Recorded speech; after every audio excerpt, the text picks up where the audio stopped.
Okay, going into chapter 2 and going into the assignment, I did write everything down that I want to talk about. So I will be reading off a piece of paper, so I'm sorry. For the first question, have you seen leaders lose their way or worked with someone who fits any of the archetypes? Which of the qualities of the 5 archetypes do you see in yourself? This is kind of a long answer, but an old boss of mine fit the archetype of being a rationalizer. To anyone looking from the outside, she was at the top of her game. But unfortunately for those of us under her, we'd always receive the blame and the backlash for anything that would go wrong. I'd also identify her as a loner, not a loser, a loner.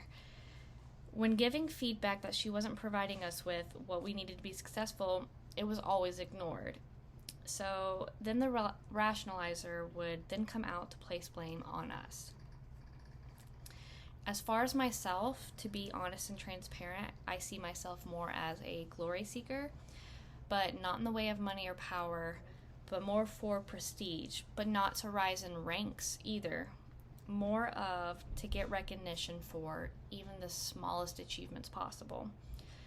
Sometimes I can even get envious of others if they are receiving recognition because that's something I want.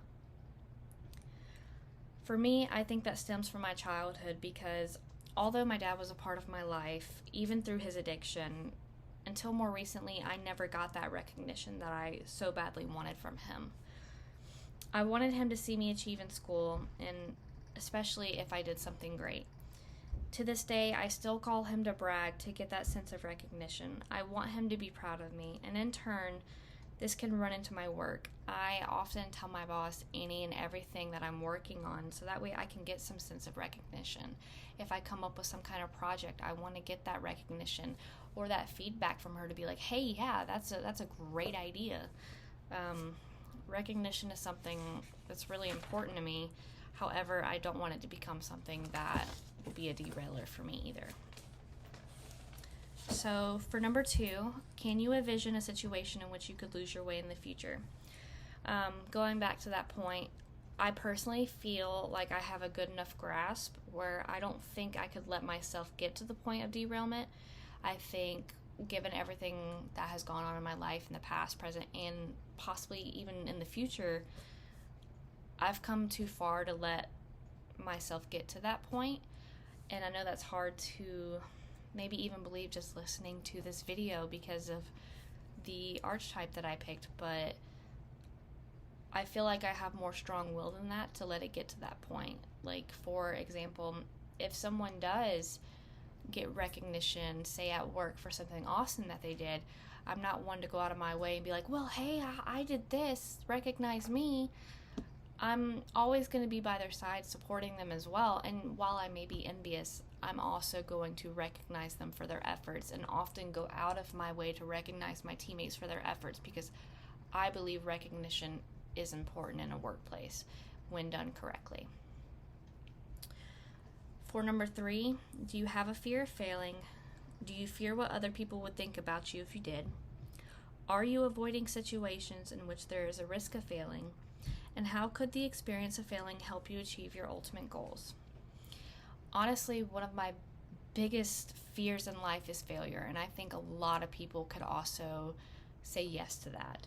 And that's in everything that I do. It could be as simple as failing to pay the bills on time, because that's going to add a stressor to me, of course.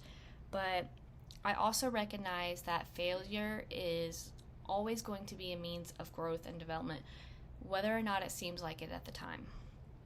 I often fear what other people would think of me if I failed. Like, are they going to look at me differently? Are they going to start treating me differently like I am that failure?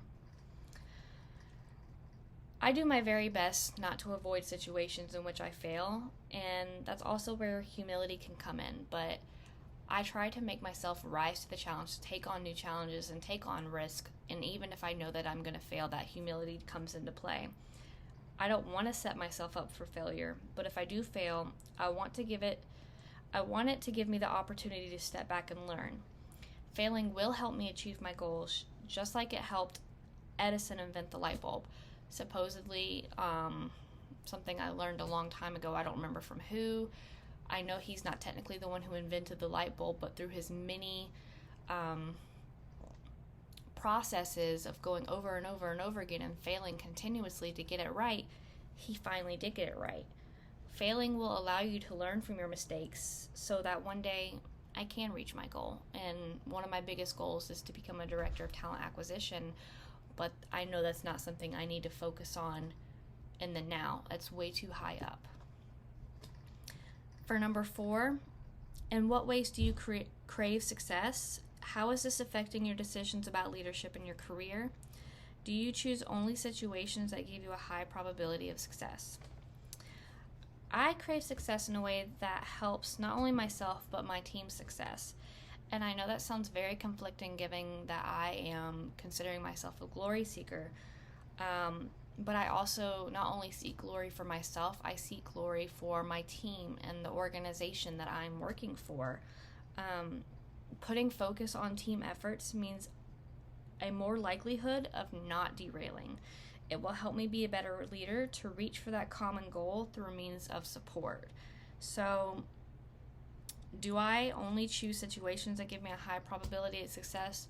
I do not. I'm actually currently working on a project where there are a lot of layoffs in the tech industry right now, and even in the finance industry. And being that I work in the finance industry, one of my projects is to try to recruit people who have been recently laid off through all 50 states, even though we're mainly in South Carolina. And I knew going into the project that there wasn't going to be a high probability of success, but I wanted to challenge myself to do it anyways. And the reason why I think it wouldn't be successful is because a lot of people are wanting to work remote right now, and we are a 100% on-site company. So there are a lot of challenges to be faced with that, and how we can convince people to want to come on site through our benefits, our culture, our efforts. For number 5, what steps can you take to prevent being derailed during your career? I think my biggest step is to get myself a mentor. I currently do not have one, but I want to get a mentor who I can trust to be completely open, honest, and transparent with me, who will give me honest feedback, even if it's something that's going to hurt my feelings or make me feel a little down about myself. And I'm not saying that I need someone who's going to be like, you need to do this, this, and this better. You're not doing this right, blah, blah, blah. I mean, I need somebody who's going to give me advice on what I could do better and how I could possibly go about achieving that, but also being open-minded and being able to listen to that feedback and taking steps to work on that feedback that I'm given. Thank you.